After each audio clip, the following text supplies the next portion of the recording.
di hadapan Allah. Bapak Ibu jemaat yang terkasih, kita akan masuk dalam pemberitaan firman Tuhan. Namun sebelumnya mari kita bersatu dalam doa.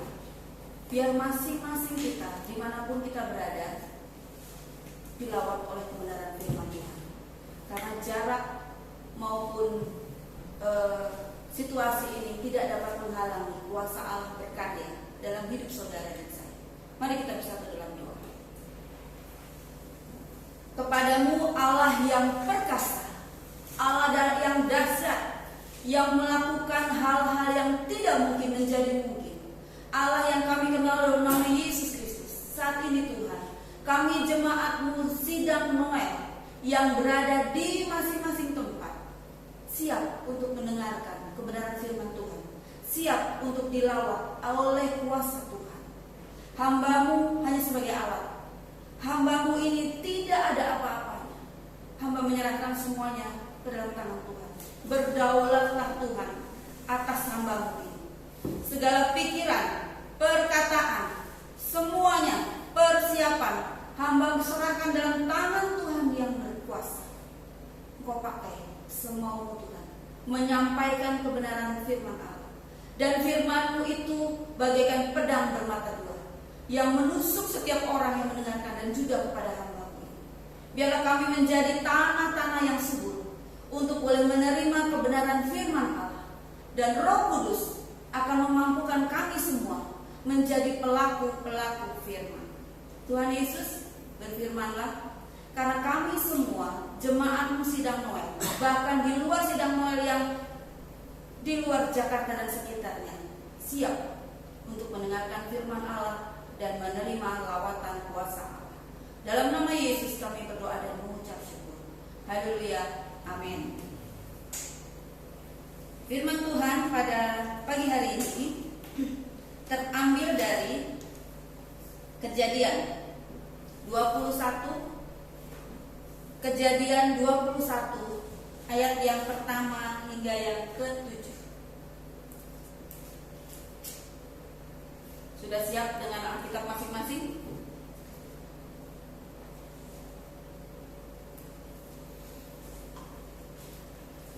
Kejadian pasal 21 ayat pertama hingga yang ke-7. Lembaga Alkitab Indonesia memberikan judul perikop Ishak lahir. Saya bacakan, Bapak Ibu jemaat sekalian menyimak. Tuhan memperhatikan Sarah seperti yang difirmankannya, dan Tuhan melakukan kepada Sarah seperti yang dijanjikannya. Maka mengandunglah Sarah, lalu ia melahirkan seorang anak laki-laki bagi Abraham pada masa tuanya, pada waktu yang telah ditetapkan sesuai dengan firman Allah kepadanya. Abraham menamai anaknya yang baru lahir itu Ishak, yang dilahirkan Sarah baginya. Kemudian Abraham menyunat Ishak anaknya itu ketika berumur 8 hari, seperti yang diperintahkan Allah kepadanya. Adapun Abraham berumur 100 tahun ketika Ishak anaknya lahir baginya. Berkatalah Sarah, Allah telah membuat aku tertawa. Setiap orang yang mendengarnya akan tertawa karena aku. Lagi katanya, siapakah tadinya yang dapat mengatakan kepada Abraham, Sarah menyusui anak? Namun aku telah melahirkan seorang anak laki-laki baginya pada masa tuanya. Demikianlah firman Tuhan. Terpujilah Kristus. Haleluya. Haleluya. Haleluya. Haleluya.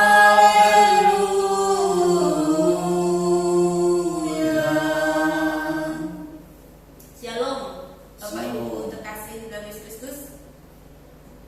Saat ini saya bersyukur karena Tuhan memberikan kesempatan kepada saya untuk menjadi alat dalam pemberitaan kebenaran firman Tuhan. Firman Tuhan pada hari ini saya ambil tema, saya beri tema taat menanti janji Tuhan. Bapak Ibu sekalian mungkin sudah tahu tentang cerita ini. Bahkan sejak sekolah minggu sudah tidak asing lagi bagaimana proses kelahiran atau pergumulan keluarga Abraham ini sampai mendapatkan Ishak. Tidak kebetulan kalau kita mau melihat kembali tentang hal ini. Nah, Bapak Ibu yang terkasih, kita kadang lelah kalau menanti janji ya. Apalagi janji yang gak pasti. Janji yang pasti aja, kalau nggak tahu kapan datangnya, itu melelahkan.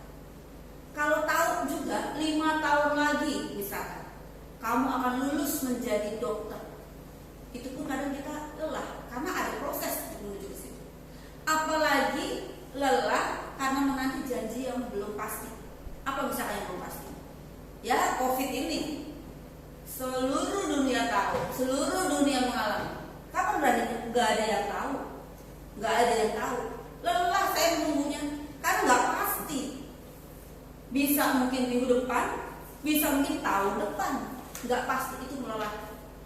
Atau bagi Bapak Ibu yang belum tahu sampai hari ini dapat THR apa enggak, lelah nggak?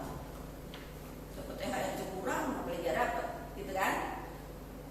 Nah, ini yang dialami oleh Sarah dan Abraham adalah janji yang sudah pasti dia dapat anak.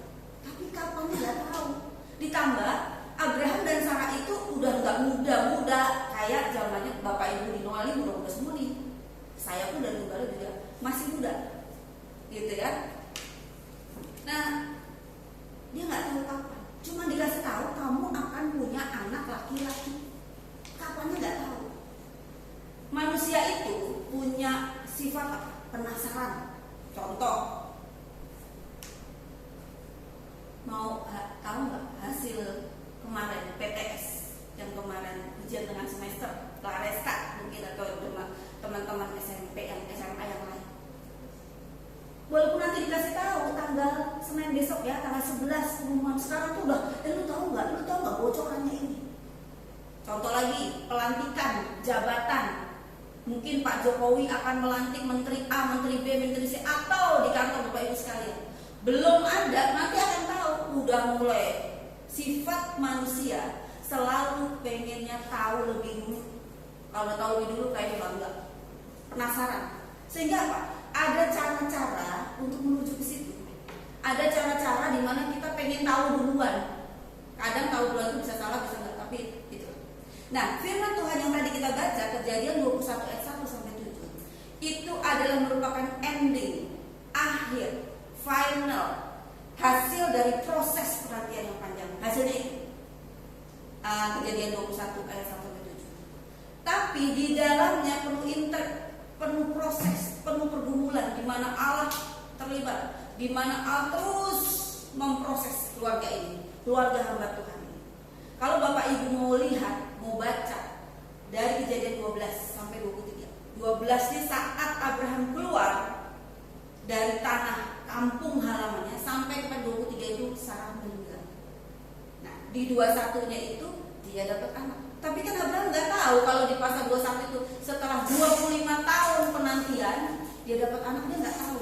Kalau tahu mungkin dia sampai-sampai aja. Coba ya, sekarang saat ini saya mau ngajak Bapak Ibu, kita lihat apa sih proses perjalanannya. Jangan-jangan mirip dengan kita, atau itu bisa menjadi pelajaran dalam proses hidup kita ke depan ini. Karena mungkin kita juga bisa aja sama dengan mereka yang kadang khawatir, kadang bisa mencari solusi sendiri.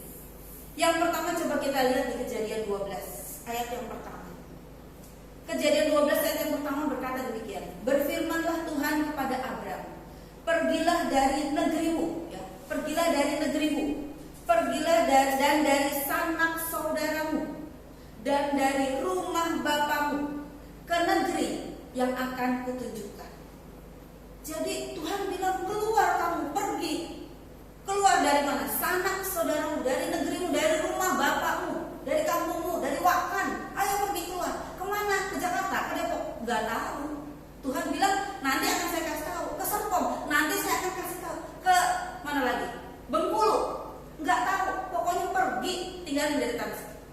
Saudara yang terkasih, kalau saudara dan saya jadi keluarga ini, kira-kira gimana? Anak-anak pasti ngomel, ngapain sih, udah enak di sini, udah ini di sini, udah ini di sini.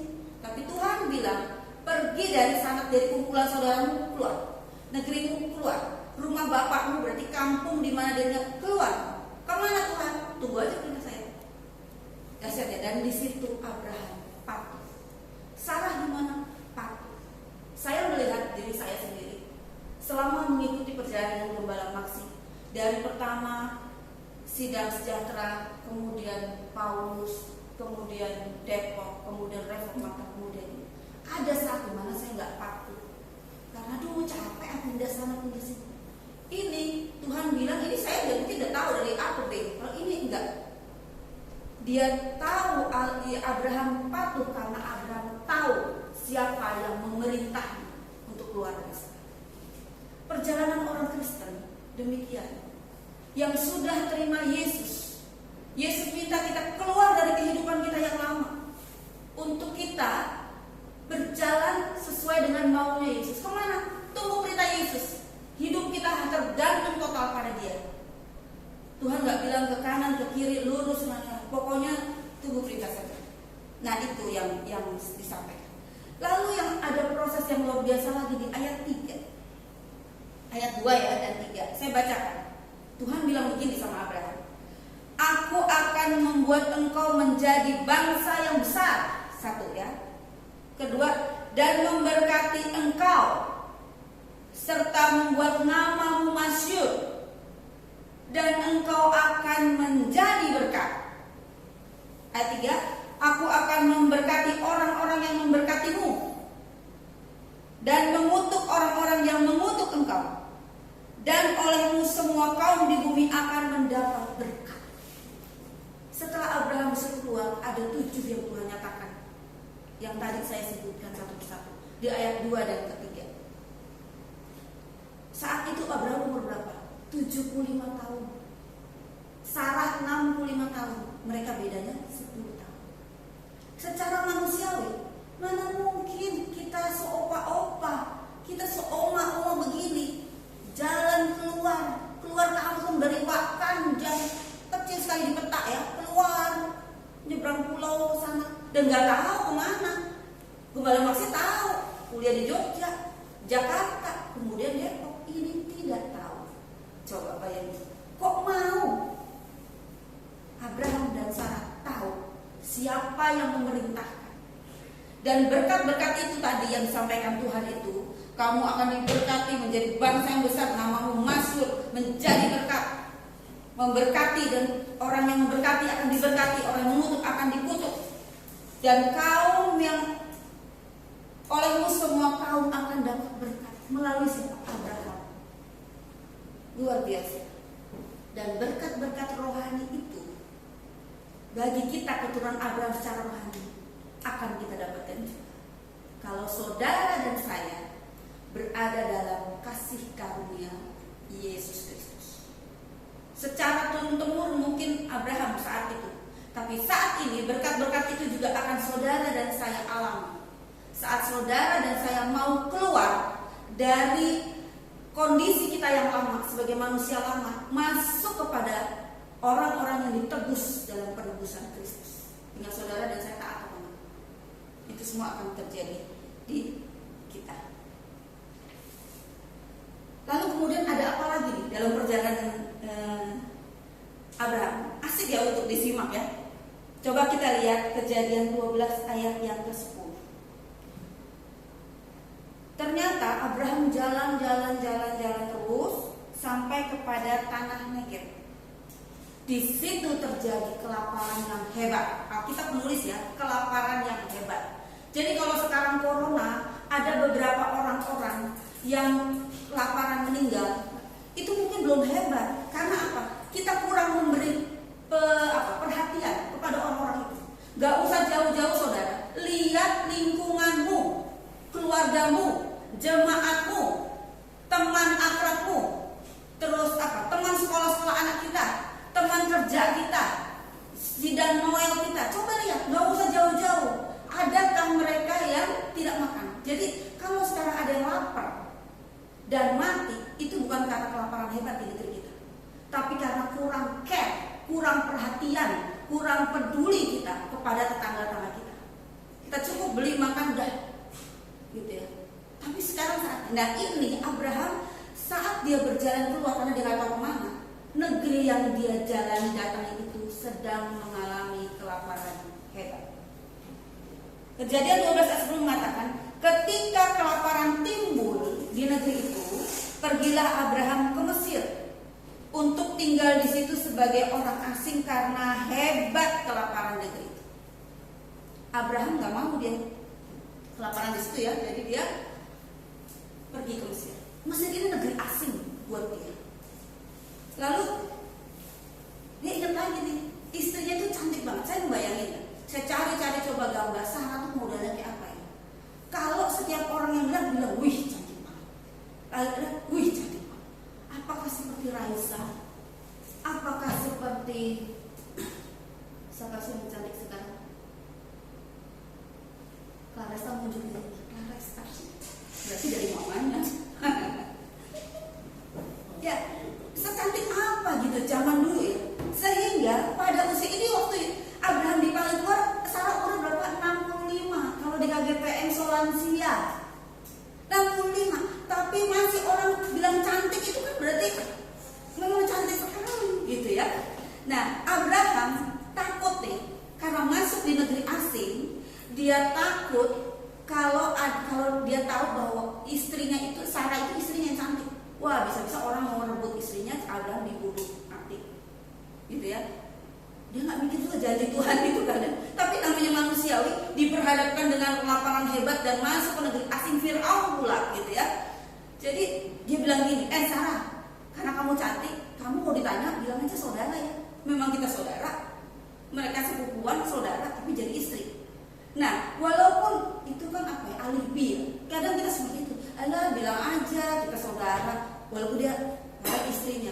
Ya benar, dua-duanya statement, tapi ada tujuannya. Dia bilang itu saudara. Biar apa? Kalau Fir'aun naksir kamu, saya nggak mati karena kita saudara. Dan benar kejadian. Fir'aun naksir Sarah. Karena dia naksir, karena si Abraham itu ada saudaranya, maka Abraham dikasih makanan banyak. Udah ini karena ini saudaramu, mau saya ambil gitu kan. Tapi apa? Allah menjaga kekudusan, kesucian, karena pasangan ini sedang dipersiapkan Allah untuk suatu janji yang besar, berkat yang besar. Umur 65, umur 75. Akhirnya apa? Tuhan mau kasih tulah ke Firaun. Untungnya tulah yang hebat ya, di Alkitab dicatat di sini, kepada Fir'aun dan seisi rumahnya karena dia mengambil Sarah. Untungnya Fir'aun mau dengan kalau dia mau menghukum Abraham bagaimana? Tapi semua itu ada keterlibatan Allah di situ.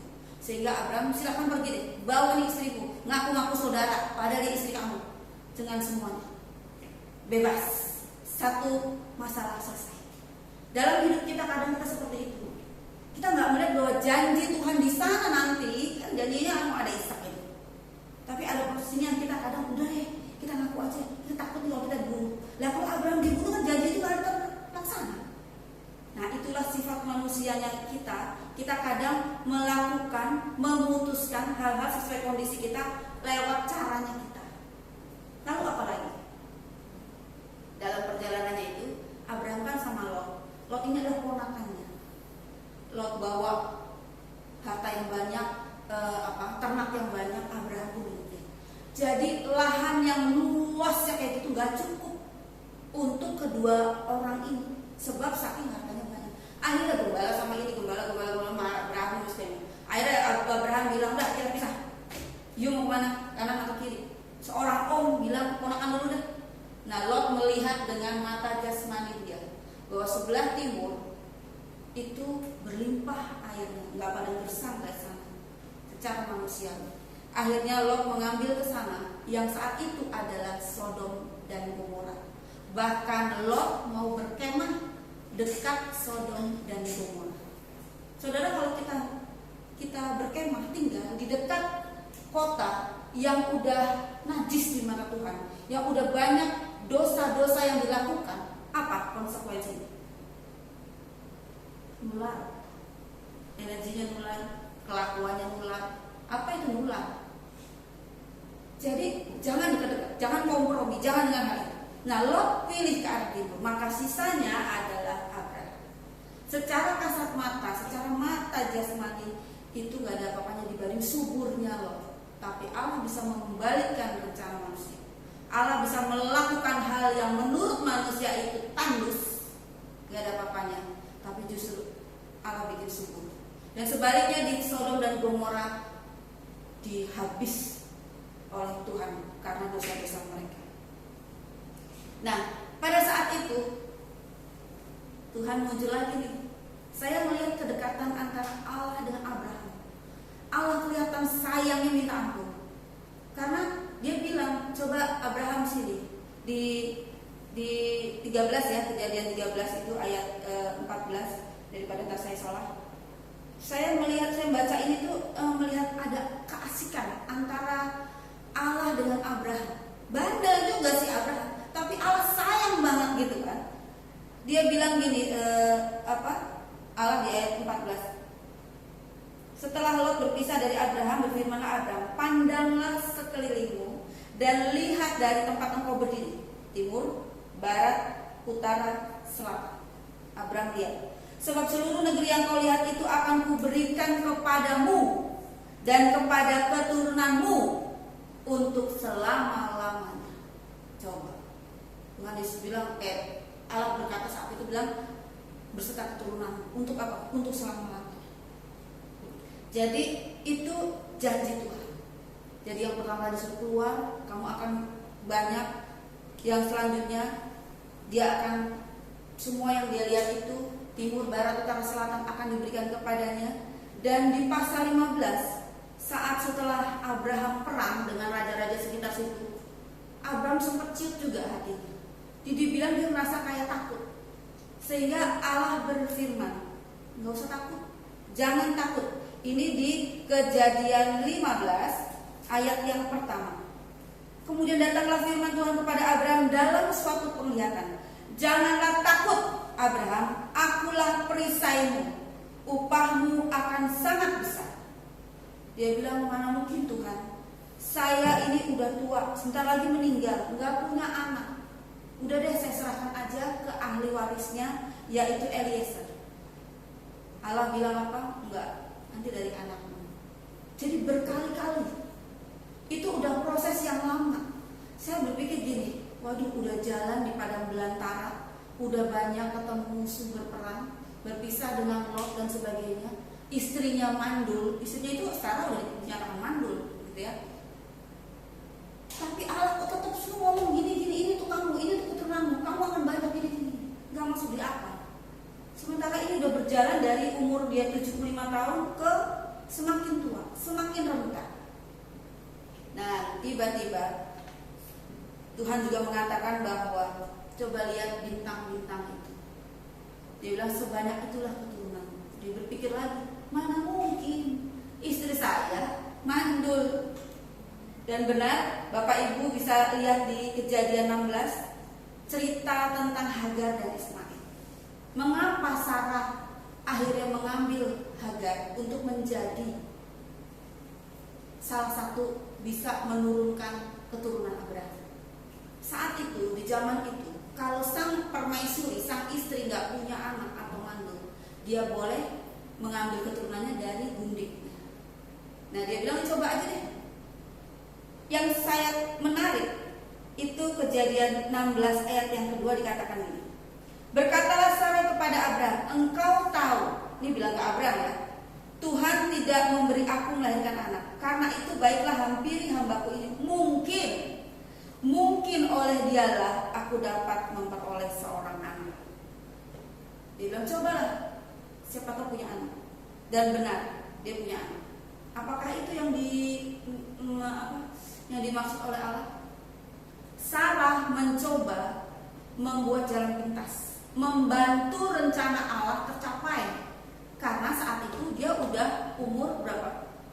Saat Ismail lahir itu udah 11 tahun dari janji yang pertama. Umurnya dia 65. 11 tahun kemudian lahirlah Ismail. Kalau kita di posisi itu, mungkin juga sama kali. Udah 11 tahun gak ada tanda-tanda di padang belantara. Terus kemudian katanya mau punya anak, kapan? Ini udah tua rentak gitu kan. Tapi janji Tuhan adalah ya dan amin. Dia nggak pernah tergoyahkan oleh kondisi, situasi apapun. Sekalipun kondisi kita retak, nggak kuat lagi dan nggak mungkin secara akal manusiawi. Tapi itu janji Tuhan yang harus tergenapi.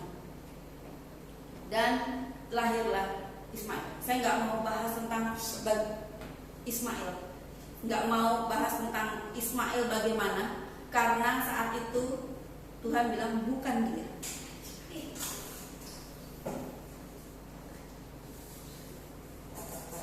Ya, lalu selanjutnya setelah pergumulan berjalan, ini saya mau melihat proses ini ya, pergumulan dari janji Tuhan hingga lahirnya Ishak yang kita baca tadi. Di pasal 18 Tuhan datang lagi dalam wujud manusia. Ada 3 orang yang datang ke kemahnya Abraham. Salah satunya Tuhan, yang keduanya itu adalah malaikat. Sehingga dia dijamu oleh Abraham di situ. Dan dia bilang, saat itu umur Abraham berapa? 99 tahun. Jadi saya ulangi lagi, Tuhan berjanji saat Abraham umur 75. Kemudian Abraham umur 86 lahirlah Ismail. Kemudian Abraham umur 99, 13 tahun dari Ismail udah 13 tahun. Datang lagi Allah dalam wujud manusia yang mengatakan bahwa tahun depan saya mau datang ya. Saya melihat Sarah dengan anakmu laki-laki. Sarah yang dengar kayak gitu dia ketawa. Dia bilang, saya melahirkan, ketawa di balik kemahnya. Apa kata 3 orang itu? Sarah pun jangan ketawa, karena dia Allah, dia tahu bahwa Sarah itu ketawa. Tetapi akhirnya Sarah bilang, saya nggak ketawa. Dia Tuhan itu dan malaikatnya mengatakan bahwa mukjizat Tuhan itu terjadi. Nggak ada yang mustahil bagi Tuhan. Allah mengatakan demikian. Sehingga mukjizat Tuhan terjadi hanya pada saat kita menghadapi hal-hal yang mustahil, maka mukjizat bisa terjadi. Bapak Ibu Saudara yang dikasih, itu dari situ nggak langsung tiba-tiba itu udah umur 99 tahun ya si Abraham. Tahun depan malaikat ini bilang, Tuhan bilang bahwa tahun depan saya mau datang lagi melihat anakmu lagi. Tetapi dalam perjalanan itu ada satu lagi yang Abraham masih mengatakan bahwa Sarah ini adalah saudara. Pada saat Abraham ketemu Raja Gerar. Raja Gerar ini, Abimelek ini jadi mengambil Sarah karena raja ini gak punya anak. Istrinya mandul juga. Sehingga dalam konsepnya dulu itu saat istrinya mandul, dia boleh ngambil wanita lain bundiknya untuk diperisi, dan kalau dia melahirkan anaknya itu raja.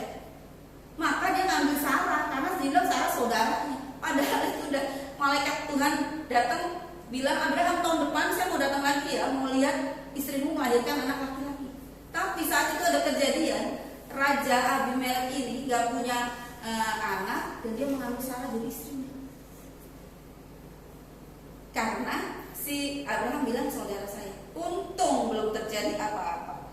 Allah datang dalam mimpi. Dia bilang, balikan itu, ada tuh punya istri orang. Dia bilang, loh saya kan dengan tulus. Ya pokoknya Allah gak mau sesuatu terjadi. Itu istrinya Abraham dan biarkan mereka pergi.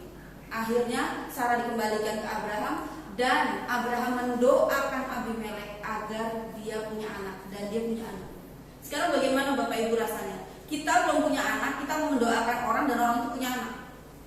Itu luar biasa. Tapi Tuhan mau menguji iman Abraham dan Sarah. Kamu percaya nggak dengan saya? Kalau percaya ya sabar aja. Tuhan bisa melakukan apapun. Tapi Tuhan ingin anak itu lahir dari rahim istrinya, yaitu Sarah. Dan benar, pada umurnya dia ke-90 tahun, Sarah mengandung dan melahirkan Ishak, anak perjanjian. Luar biasa. Kalau dilihat itu perjalanannya, umur 65 tahun Allah berjanji, umur 76 Sarah Ismail lahir, umur 89 masih 13 tahun itu Ismail ada suara Tuhan lagi datang, dan terakhir umur 90 tahun genap janjinya. Suatu masa yang panjang, 25 tahun penantian. Soalnya sudah pada tua-tua. Kalau 25 tahun kita nunggu Sarah masih umur 25 tahun, masih kinyis-kinyis, masih segar, ya mungkin kita tenang aja, masih saya umur 25 tahun. Ini enggak. Janji Tuhan itu datang itu saat Sarah sudah berusia oma-oma 65 tahun dan terima anak umur 90 tahun. Bapak Ibu yang terkasih, apa yang kita mau lihat dari sini? Ternyata Abraham dan Sarah yang adalah bapak orang beriman, bapak segala bangsa, orang hamba Tuhan ini, dalam perjalanannya tidak diizinkan oleh Tuhan untuk mulus. Dia diizinkan oleh Tuhan lewat hal-hal sulit yang senantiasa mengandalkan Tuhan. Sepanjang perjalanan kita sebagai orang percaya, setelah kita keluar dari masa lalu kita terima Yesus, kita tinggal tunggu perintah Tuhan mau kemana, kanan atau ke kiri. Tapi dalam masa-masa sulit kita, Tuhan tidak mengizinkan jalan kita mulus. Bisa aja hal-hal yang seperti itu terjadi dalam kehidupan kita. Tapi ingat bahwa Allah turut campur tangan. Allah tidak membiarkan Sarah jatuh dalam dosa. Allah tidak membiarkan Abraham jatuh, walaupun pernah dia jatuh dalam kegagalannya. Tapi Allah terus meluruskan kembali dalam rencananya. Saudara itu kasih, kadang kita sering mempercepat janji Tuhan. Kita ingin lebih cepat sehingga cara-cara duniawi, cara-cara manusiawi, cara-cara orang yang gak beriman kita lakukan. Apa? Yang tahu Bapak Ibu sekalian, jangan sampai kita udah mengklaim janji Tuhan, Dia menyertai kita, Dia memberkati kita, tapi kita menggunakan cara agar bisa jalan pintas. Bisa aja kita ke dukun, bisa aja kita lihat-lihat horoskop, bisa aja kita udah pokoknya gimana ya, besok ini kita dapat semuanya. Nah itu kita senantiasa seperti itu. Yang kedua, Bapak Ibu yang terkasih, Sarah ini tunduk banget dengan suaminya, sehingga dia kadang menyebut tuannya. Apa yang dikatakan tuannya dia tunduk, apa yang dikatakan suaminya dia tunduk. Bahkan sampai dia bilang, kamu bilang aja saudara saya, dia tunduk. Padahal kan salah ya, salah. Bapak Ibu sekalian, kadang kita seperti itu. Walaupun mungkin suami kita gembala, majelis, penatua, ketua BPS, ketua PMS, apapun jabatannya, tapi saat dia menunjukkan hal yang salah, kita harus nggak tunduk. Kita harus tunduk kepada Allah bahwa itu nggak benar, itu nggak boleh seperti itu. Nah, bagaimana kita pada masa-masa menunggu penantian janji-janji Tuhan ini? Kalau kita melihat kondisi kadang susah ya. Ya seperti Sarah tadi, kalau kita melihat kondisinya Sarah sehari-hari sampai 25 tahun itu, rasanya mungkin kita akan setuju dengan sikap yang diambil oleh Sarah, yaitu mengambil Hagar menjadi istrinya. Tetapi saat kita harus menunggu janji Tuhan, maka pusat perhatian kita jangan pada kondisi kita, tapi kepada karakter Tuhan. Kita pusatkan semua karakter kita, karakter Allah, agar kita gak meleset pada janji-janjinya. Sarah itu ibu yang luar biasa, istri yang luar biasa, karena dia mau mengikuti Abraham keluar dari kampung halamannya, ninggalin saudaranya, nggak tahu kemana, hidup di padang belantara jalan bermil, hidup mengembara. Terus kemudian tiap hari dia nungguin, hari ini, hari kok gue nggak ambil hamil, kok saya nggak ambil hamil, saya nggak ambil hamil. Terus tahun demi tahun, hari demi hari, bulan demi bulan, dia makin rentang. Mana Tuhan? Akhirnya dia bergerak sendiri dengan cara dan mengakibatkan kita semua seperti dampak kesana. Tapi siapapun itu Tuhan memberkati. Untuk itu pelajaran berharga buat kita saat ini di masa pandemi COVID. Mungkin hidup kita akan semakin susah, sulit dan susah, sehingga cara-cara duniawi kita mulai kita apa ya? Ingat janji Tuhan selalu menyertai. Saat kita berani keluar dari kehidupan kita yang lama dan terima Yesus sebagai juru selamat Tuhan dan juru selamat kita pribadi, Tuhan gak akan meninggalkan kita. Berkat-berkat rohani yang tadi dinyatakan kepada Abraham akan juga kita terima sebagai berkat-berkat rohani, sebagai ahli waris kerajaan surga, asal kita setia menunggu janjinya. Bapak Ibu yang terkasih, sekali lagi jangan membantu Allah untuk mempercepat rencana. Waktu Tuhan tidak terlalu cepat dan tidak terlalu sangat tepat. Bagi kita mungkin itu terlambat, bagi kita mungkin dunia makin gelap, tetapi percaya Allah itu setia banget. Abraham seperti masih jadi topang, Sarah seperti masih jadi topang. Demikian pula kita, anak-anak Abraham. Kita anak-anak Allah, Allah Abraham. Itu akan selalu ditopang oleh Tuhan. Asal kita mau kembali pada jalan kita yang benar. Jemaat Noel, gak usah takut di mana berada. Jemaat-jemaat yang mungkin Anda mengalami kesulitan di PHK atau sakit penyakit atau apapun itu, gak jadi masalah. Ingat janji Tuhan, dan kita taat menanti janji Tuhan, karena sebagaimana itu terjadi pada Abraham dan Sarah yang mustahil menjadi nyata, itu pun akan saudara dan saya tahu. Kiranya firman Tuhan ini yang sederhana tidak banyak akan terus disempurnakan oleh Roh Kudus dalam kita menghadapi proses demi proses yang dibentuk oleh Allah untuk menjadi manusia-manusia yang berkualitas, jadi teladan-teladan di hadapan Kristus. Amin.